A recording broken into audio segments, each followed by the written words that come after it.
दोस्तों, एक बार देवी सरस्वती ब्रह्मदेव के पास आकर उन्हें पूछने लगती है, हे स्वामी, आपने सृष्टि की रचना की है। आपने अपने मन से तथा शरीर के पृथक पृथक अंगों से अनेक ऋषि मुनियों को प्रकट किया है तथा अनेक सुंदर सुंदर अप्सराओं, गंधर्व तथा देवताओं को भी प्रकट किया है। आपने ही स्त्रियों को डोट सौंदर्य और चंचलता प्रदान की है, किंतु हे प्रभु, स्त्रियों में ही गर्भ की उत्पत्ति क्यों होती है? संसार में केवल स्त्रियां ही गर्भ धारण क्यों करती है? इसके पीछे क्या कारण है? यह कष्ट केवल स्त्रियों को डोट ही क्यों सहन करना पड़ता है? तब ब्रह्मा जी मुस्कुराते हुए कहते हैं, हे देवी, आज आपने उचित ही प्रश्न किया है और यह बात सत्य है कि संसार में सभी रोगों और कष्टों से बढ़कर गर्भ धारण का कष्ट होता है। गर्भ धारण करने में स्त्रियों को अत्यधिक पीड़ा होती है। इस विषय में मैं आपको एक प्राचीन रहस्य सुनाता हूँ, आप ध्यान से पूरा सुनिए। जो भी स्त्री इस कथा का श्रवण करती है, उसे अत्यंत गुणवान तथा रूपवान पुत्र की प्राप्ति होती है। देवी सरस्वती कहती है, हे प्रभु, मैं इस कथा को ध्यानपूर्वक सुनूंगी, कृपया आप इस कथा को मुझसे कहिए। ब्रह्मा जी कहते हैं, हे देवी, पुलस्त्य का जन्म मेरे कान से हुआ था। पुलस्त्य से मेरे मानस पुत्रों में से एक है। मैंने उसे अनेक प्रकार की विद्याओं प्रदान की तथा उसके प्रकट होने का उद्देश्य उसे समझाया। फिर मैंने उसे संसार के कल्याण के लिए तपस्या करने का उत्तम कार्य सौंप दिया। मेरी ही आज्ञा से सत्य युग में महर्षि पुलस्त्य सुमेरु पर्वत के उच्च बिंदु पर तपस्या करने के लिए चला गया।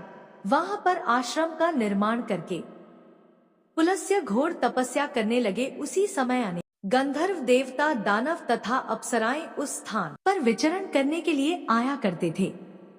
उन सभी की दृष्टि पुलस्त्य पर पड़ी तो वे सभी उनकी चेष्टा करने लगे। उन्होंने पुलस्त्य की तपस्या में अनेक बार विघ्न उत्पन्न करने का प्रयास किया। खेल खेल में अप्सराएं पुलस्त्य के तप को भंग करने का प्रयास करने लगी, तपस्या में बाधा निर्माण करने लगी। तभी पुलस्त्य ने क्रोध में आकर वहां पर उपस्थित सभी अप्सराओं और गंधर्व को यह चेतावनी दे दी, आज के बाद जो भी प्राणी उनके सामने आएगा और उनकी तपस्या में विघ्न डाल, वह गर्भ धारण करेगा। पुलस्त्य की ऐसी कठोर वाणी सुनकर समस्त अप्सराएं, गंधर्व आदि भयभीत हो गए और वहां से डरकर दूर भाग गए। उसी समय में पर्वत की कंदर में ऋषि तृण बिंदु की कन्या हवि भुवा अपने माता पिता के साथ निवास करती थी।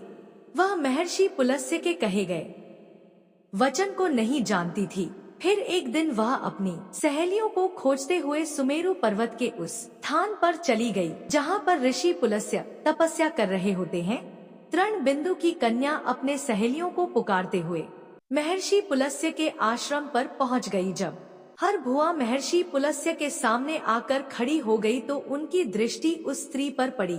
महर्षि पुलस्त्य की दृष्टि पड़ते ही पुलस के श्राप का प्रभाव उस पर पड़ने लगा। तत्काल ही उसका शरीर पीला पड़ने लगा और वह उसी क्षण गर्भवती हो गई। अचानक स्वयं के शरीर में इस प्रकार का विचित्र बदलाव देखकर हर भुआ अत्यंत घबरा गई। उतने में ही उसकी सखियां उस स्थान पर आ गई तो हर भुआ ने उन्हें उस घटना के बारे में बता दिया। फिर हर भुआ की सहेलियां उसे लेकर उसके पिता के घर पर चली गई। वहां जाकर हर भुआ ने अपने पिता को सारा वृतांत सुना दिया। अपनी पुत्री की यह बात सुनकर महर्षि तृण बिंदु को बड़ा दुख हुआ। अब उन्होंने ध्यान लगाकर तब कुछ देख लिया तो उन्हें पता चला कि महर्षि पुलस्त्य के द्वारा श्राप दिए जाने पर उनकी पुत्री गर्भवती हो गई है। इससे वे अत्यंत दुखी हो गए और तुरंत ही अपनी कन्या को साथ में लेकर वे सुमेरु पर्वत पर चले गए। वहां पर उन्होंने महर्षि पुलस्त्य को देखकर उन्हें नमस्कार किया और क्षमा याचना करने लगे। ऋषि तृण बिंदु कहने लगे, हे महर्षि, आप तो साक्षात ब्रह्मा जी के मानस पुत्र हैं। सारे संसार में आपकी कीर्ति है। आप परम दयालु और परम कृपालु हैं। आज मेरी पुत्री के द्वारा अनजाने में ही अपराध हुआ है। वह आपके द्वारा कहे गए कथन से अनजान थी। आप ही के श्राप के कारण आज मेरी पुत्री गर्भवती हो गई है। यह संसार की पहली स्त्री है जो गर्भवती बनी है। इसीलिए हे मुनिवर, अब मेरी पुत्री से कौन विवाह करेगा? इसे तो कलंक लग जाएगा। इसीलिए मैं आपसे प्रार्थना करता हूँ कि आप मेरी कन्या को पत्नी के स्वरूप में ग्रहण कीजिए। मेरी कन्या सर्वगुण संपन्न है, उसके मन में किंचित मात्र भी दोष नहीं है। वह अनजाने में ही आपके श्राप को ग्रहण किया है।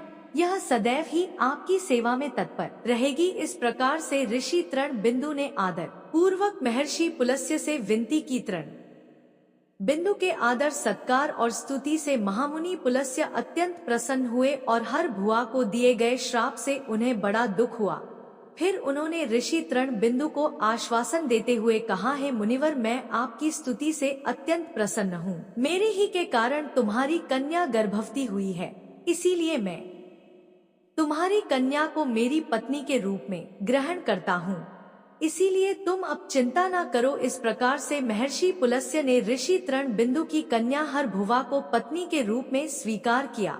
तृण बिंदु की कन्या हवि भुआ महर्षि पुलस्त्य के साथ उनके आश्रम पर ही रहने लगी और दिन रात सच्चे हृदय से उनकी सेवा करने लगी। महर्षि पुलत भी देवी वीर भुवा की निस्वार्थ सेवा, पतिव्रता, धर्म और भक्ति से अत्यंत प्रसन्न हुए और उनसे कहा, हे देवी, मैं तुम्हारी सेवा और भक्ति से अत्यंत प्रसन्न हूँ।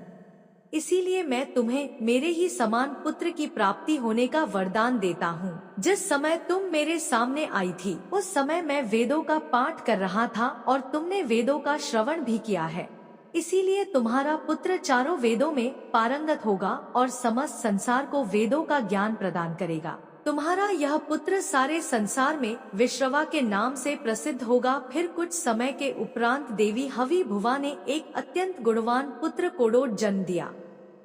महर्षि पुलस्त्य के कथन अनुसार उस पुत्र का नाम विश्रवा रखा गया। विश्रवा अपने पिता महर्षि पुलस्त्य के समान ही विद्वान, सत्यवादी और धर्म का पालन करने वाले थे।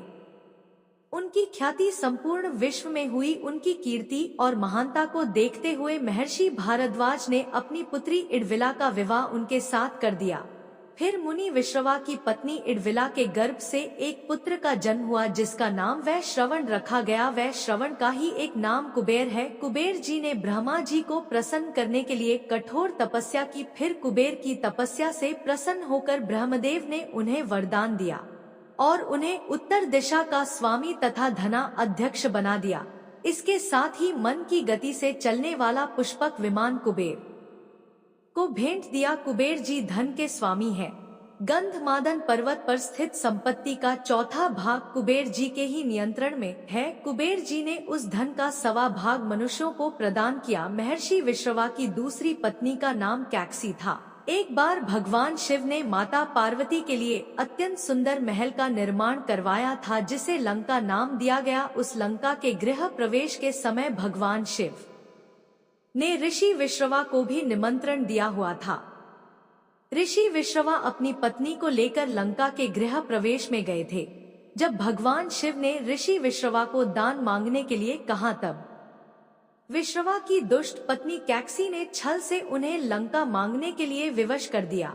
और भगवान शिव तो भोलेनाथ है, उन्होंने विश्रवा को लंका दान में दे दी, जिससे माता पार्वती को अत्यंत क्रोध आ गया और उन्होंने कैकसी को श्राप देते हुए कहा, आज तुमने मेरे पति से जिस सोने की लंका को मांगा है, एक दिन वही तुम्हारी इस सोने की लंका को जलाकर भस्म कर डालेंगे। जिसके बाद विश्रवा जी ने भगवान शिव द्वारा प्रदान की गई सोने की लंका को अपने पुत्र कुबेर को प्रदान की, किंतु बाद में कैकसी के पुत्र रावण ने कुबेर से वह लंका छीन ली। लेकिन त्रेता युग में भगवान शिव के अवतार हनुमान जी ने उस सोने की लंका को जलाकर भस्म कर डाला। ब्रह्मदेव कहने लगे, है देवी, इस प्रकार से महर्षि पुलस के श्राप के कारण संसार की स्त्रियां गर्भवती होती है। मैंने संसार की समस्त स्त्रियों को पुरुषों से भी अधिक सहनशील बनाया है। उनमें हर दुख को सहन करने की क्षमता पुरुषों से अधिक है। इसीलिए स्त्री की रचना करने में मुझे सबसे अधिक समय लगा। गर्भ धारण करना यह स्त्रियों के लिए श्राप रूपी वरदान ही है। मैंने स्त्रियों के अंदर ममता और प्रेम का भाव डाल दिया,